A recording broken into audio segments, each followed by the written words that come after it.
अस्सलाम वालेकुम एवरीवन, कैसे हैं आप लोग। उम्मीद करती हूँ खैरियत से होंगे। जी अल्हम्दुलिल्लाह मैं भी ठीक हूँ। व्लॉग नहीं आ रहा था मेरा इस वजह से क्योंकि अली की तबीयत ठीक नहीं थी और बहुत ज़्यादा परेशान हूँ मैं अली को लेकर के, क्योंकि एक माँ कितना ज़्यादा परेशान हो जाती है अपने बच्चे को लेकर, वो भी उस वक्त जब वो उसकी तबीयत ख़राब हो, बीमार हो। तो बहुत ज़्यादा मैं उसको लेकर के परेशान थी। 2 दिन से, संडे के दिन से अली को जो है लूज़ मोशन होना शुरू हो गया था। फिर उसके बाद मैंने दवा संडे वाले दिन ही 10 बजे करीब मैंने दिला दिया था, लेकिन उससे फ़ायदा नहीं हुआ। साथ में उसको उल्टियाँ भी हो रही थी, कुछ खा भी नहीं पा रहा था और फिर दस्त भी उसको बहुत ज़्यादा पतला पतला सा हो रहा था। तो मैं बहुत ज़्यादा परेशान थी, इसलिए व्लॉग नहीं शेयर कर पाई। तो चलिए आज का व्लॉग जो है शुरू करती हूँ। और आज अल्हम्दुलिल्लाह अली की तबीयत जो अल्लाह का शुक्र है बहुत बेहतर है, ठीक है। आप लोग की दुआएं हैं, अल्लाह का करम है, बस हमारे लिए इसी तरह से दुआएं करते रहिए, अपना सपोर्ट दिखाइए। अल्लाह का शुक्र करती हूँ और आप लोग का भी शुक्र करती हूँ कि बहुत ज़्यादा मेरी वीडियो को आप लोग पसंद करते हैं। बस इसी तरह मेरी वीडियो को पसंद करते रहिए। बहुत खुशी मिलती है मुझे कि मेरे वीडियो पे व्यूज़ अच्छे आते हैं, तो क्योंकि बहुत मेहनत करती हूँ, अपने बच्चे को लेके वीडियो बनाती हूँ, सब कुछ करती हूँ, तो बहुत मेहनत करती हूँ मैं। तो बस इस मेहनत का फल यूँ ही देते रहिए मुझे, बस इतना ही चाहती हूँ, आप लोग का सपोर्ट चाहिए। तो चलिए ब्लॉग को शुरू करते हैं। तो एक माँ जो अपने बच्चों से बहुत ज़्यादा प्यार करती है, और मैं अली से बहुत ज़्यादा प्यार करती हूँ, बहुत ज़्यादा अटैच हूँ उससे, कहीं मैं उसके बिना नहीं रह सकती। जब वो छोटा था तो थोड़ी देर के लिए मेरे हस्बैंड उसको बाहर टहलाने ले जाते थे, तो मेरा दिल बस बैठ से ही जाता था। मैं सोचती थी कब आएंगे, वो भी मेरे बिना इतना नहीं रह पाता है। मैं तो अभी से सोचती हूँ, मेरे हस्बैंड कहते हैं कि जब ये स्कूल जाएगा तो तुम क्या करोगी। तो मैं बोलती हूँ कि कोई बात नहीं, ये स्कूल जाएगा तो मैं स्कूल के बाहर बैठी रहूँगी, जब तक ये पढ़ के नहीं आता तब तक मैं नहीं आऊँगी, क्योंकि मैं घर पे आके क्या करूँगी, मेरा तो मन ही नहीं लगेगा इसके बिना। और ये भी मेरे बिना नहीं रह पाती, क्योंकि हम लोग के अटैचमेंट देख कर के मेरे हस्बैंड ऐसा बोलते हैं। वैसे बच्चे बड़े हो जाते हैं तो ज़ाहिर है कि माँ को थोड़ा दिल अपना पत्थर करना पड़ता है, क्योंकि हम अपने दिल को पत्थर नहीं करेंगे तो फिर हमारे बच्चे कैसे पढ़ पाएंगे। और फिर हमें उनको पढ़ाना, अच्छा इंसान बनाना है, तो इसके लिए हमें ही सख्त होना पड़ता है। तो जब वो बड़ा होगा तो ज़ाहिर है उसको स्कूल भी भेजना होगा। वैसे भी मैं एक टीचर हूँ प्रोफेशनली, और मैं बच्चे को पढ़ाती हूँ, तो मुझे ये पता है कि बच्चे के लिए पढ़ाई लिखाई कितना ज़्यादा ज़रूरी होता है। तो वो तो अभी छोटा है, इसीलिए शायद इतना ज़्यादा प्यार करती हूँ मैं उससे। बड़ा हो जाएगा तो उसको मार भी लगेगी, गलतियाँ करेगा तो पढ़ाई में भी मार लगेगी उसको, अगर नहीं पढ़ेगा तो ये सारी चीज़ तो होती रहेगी। जैसा प्यार मैं अपने बच्चे से करती हूँ, ऐसे प्यार के लिए और मैं बहुत ज़्यादा तरसी हूँ। और मेरे हस्बैंड भी, क्योंकि मेरे हस्बैंड की अम्मी का तो बचपन में इंतकाल हो गया था, इसलिए वो बहुत ज़्यादा तरसे हैं अपनी अम्मी के प्यार के लिए। उन्हें अपनी माँ का प्यार नहीं मिला। माँ का प्यार तो छोड़ो, उनको तो अपनी माँ का दूध तक नहीं नसीब हुआ, यानी कि वो काफ़ी छोटे थे तभी उनकी माँ चली गई थी इस दुनिया से, तो उनको तो नहीं मिला। लेकिन कहीं ना कहीं मुझे भी मेरी माँ का प्यार नहीं मिला। आप लोग सोच रहे होंगे क्या मेरी भी माँ नहीं है या फिर मेरी माँ सौतेली है। नहीं, मेरी माँ अपनी है, लेकिन इसके बावजूद भी मुझे मेरी अम्मी का प्यार नहीं मिला। वो इसलिए क्योंकि मैं शुरू से अपनी बहन के साथ रही हूँ। बहन के साथ रहने के पीछे बहुत बड़ा रीज़न था। वो ये कि मेरी बहन की शादी गांव में हुई थी, तो गांव में वो रहती थी, लेकिन उनके हस्बैंड दिल्ली में ही काम किया करते थे पेंट का।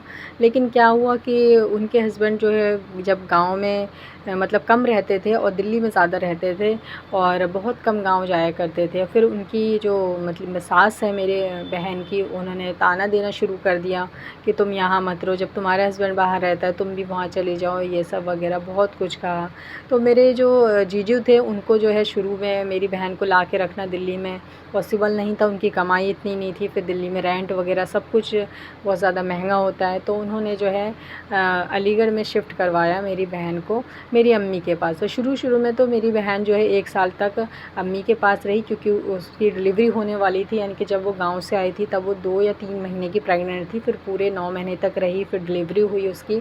डिलीवरी होने के बाद जब वो अलग किसी रूम में शिफ्ट हुई किराए पे, उस टाइम हमारा अपना घर नहीं था, किराए पे ही हम लोग रहा करते थे। तो उस टाइम जब वो शिफ्ट हुई किराए के घर में, तो अम्मी ने बोला कि अकेली कैसे रहेगी, क्योंकि मेरे जो जीजू थे वो दिल्ली में ही रहा करते थे, कभी कभी जाया करते थे, हफ्ते में महीने में 1 दिन 2 दिन के लिए ऐसे जाया करते थे, वरना वो यहीं काम किया करते थे दिल्ली में। तो मेरी बहन जो अकेली कैसे रहती, एक छोटा बच्चा भी था और उसको डर भी लगता था। तो मेरी बहन ने बोला कि ये मेरे साथ रह लेगी। मैं भी तैयार हो गई थी क्योंकि मैं शुरू से अपनी बहन के साथ रही थी और शादी के बाद वो सिर्फ 6 महीने ही अपने ससुराल रही थी, फिर वापस से आ गई थी। तो अटैचमेंट तो हमारी थी काफ़ी ज़्यादा, तो बहन के साथ रहना शुरू कर जब मैं अपनी बहन के साथ रहना शुरू करी थी उस टाइम मेरी 9 या 10 साल लगभग उम्र होगी। तो जहाँ पर मेरी बहन रहती थी किराए पे और जहाँ मेरी अम्मी रहती थी किराए पे, ये दोनों में काफ़ी ज़्यादा फ़ासला था, यानी कि काफ़ी ज़्यादा दूर थे, 10-15 मिनट का रास्ता था रिक्शे से। तो रोज़ आना जाना आना नहीं हो पाता था, अम्मी से भी मिलना नहीं हो पाता था। कभी-कभी अम्मी और आया करती थी और हम लोग तो मेरी बहन तो मतलब बहुत कम जाया करती थी अम्मी के घर, क्योंकि उसका छोटा बच्चा था तो उसको पॉसिबल नहीं होता था कि वो लेके जाए और मैं काफ़ी ज़्यादा छोटी थी तो मेरे लिए पॉसिबल नहीं था कि अकेली मैं जाऊँ, तो मैं उसी के साथ हर जगह जाया करती थी।